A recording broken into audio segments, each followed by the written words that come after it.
யாரெல்லாம் இந்த ஷேர் மார்க்கெட்ல இன்வெஸ்ட் பண்ணலாம் சார்? யாரெல்லாம் அந்த பக்கம் தலை வச்சு கூட படுக்கக்கூடாது சார்? நல்ல கேள்வி, சூப்பர் கேள்வி. கண்டிப்பாக கேட்கணும். ஏன்னா இன்றைக்கி வந்து இந்த ஷேர் மார்க்கெட்டுன்றது வெறும் தமிழ்நாடு, இந்தியாலாம் கிடையாது. உலகம் ஃபுல்லாக இருக்குது. வேர்ல்டு ஃபுல்லாக ஷேர் மார்க்கெட் வந்து இதில் வந்து ஹீரோ யார் அப்படின்னு கேட்டால், ஷேர் மார்க்கெட்டை பண்ணுறவங்க ஹீரோ இல்லை. அவங்களுக்கு இருக்கிற டேட் ஆஃப் பர்த் நம்பர் பாருங்கள், அதான் ஹீரோ.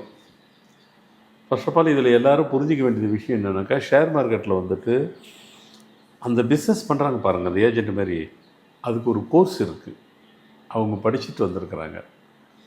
எந்தெந்த சிச்சுவேஷனுக்கு எந்தெந்த சூழ்நிலைக்கு தகுந்த மாதிரி என்னென்ன கம்பெனி அப்கிரேட் போகும், டவுன்ஃபால் ஆகும், எப்படி அதெல்லாம் வந்து அதுக்கு அது ஒரு தனி கலை. எனக்கு உண்மை சொல்ல போனால் ஷேர் மார்க்கெட்டு நூக்கணுக்காரன்னு எனக்கு தெரியும். ஆனால் ஒரு நாள் கூட நான் அதை பண்ணலை. ஏன்னா என் ப்ரொஃபஷனல் அது இல்லை. என் ப்ரொஃபஷனல் இது தான். அப்போது இதில் வந்து ப்ரொஃபஷனலாக வந்துட்டு ஷேர் மார்க்கெட்டில் பண்ணுறவங்களும் இருக்காங்க, பார்ட் டைமாக பண்ணுறவங்களும் இருக்கிறாங்க. சில பேர் பார்த்திங்கனாக்கா ஒர்க் பண்ணிகிட்டு இருப்பாங்க. அது கவர்மெண்ட்டோ ப்ரைவேட்டோ ஏதோ ஒன்று பார்த்துட்டு ஈவினிங் ஆனால் நம்ம ஃப்ரீ தானேன்ட்டு ஈவினிங்கில் இருந்து அவங்களால எவ்வளோ நேரம் பண்ண முடியுமோ அவ்வளோ நேரம் பண்ணிகிட்டு இருப்பாங்க நைட்டெல்லாம். சில பேருக்கு ஃபுல் டைம், அதாவது பார்ட் டைம். சில பேர் ஃபுல் டைமாகவே இருக்கிறாங்க. அது ஜென்ஸும் சரி, லேடிஸும் சரி, ஃபுல் டைமாக வந்துட்டு ஷேர் மார்க்கெட்டில் பண்ணுறாங்க.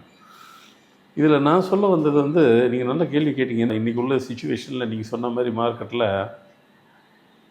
ஏன் பண்ணவங்க கூட இழந்தவங்க தான் ஜாஸ்தி. ஆமாம், நான் தான் முதல்ல சொல்கிறேன். இதுக்குன்னு கோர்ஸ் இருக்குது, அவங்க படிச்சிருப்பாங்க, அவங்களுக்கு எல்லாம் தெரியும். இந்த பிஸ்னஸ் பண்ணுறவங்க எல்லாம் படிச்சிருக்காங்களா? ஃபர்ஸ்ட் ஆஃப் ஆல் இல்லை. சரி பரவாயில்ல, அதுக்காக நம்ம ஷேர் மார்க்கெட்டு பண்ணும்போதே நம்ம படிச்சுக்கிட்டா பண்ண முடியும் அப்படின்னு கிடையாது.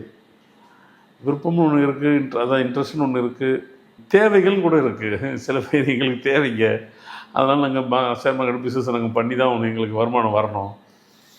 நான் சொல்கிறேன், எல்லாமே செய்யுங்க. யார் யாருக்கெல்லாம் நல்லா வரும் அப்படிங்கிறது என்னென்ன டேட்டுக்கு இதில் நான் சொல்ல நல்லா தெளிவாக நீங்கள் புரிஞ்சுக்கிறீங்க. 2ஆம் தேதி 11ஆம் தேதி இவங்களுக்கு ஷேர் மார்க்கெட் பிஸ்னஸ்ஸு பண்ணலாம். கொஞ்சம் நான் பிரீஃபாகவே சொல்லுவேன் எல்லோரும், ஏன்னா இது பெரிய வெர்ஷன் இது.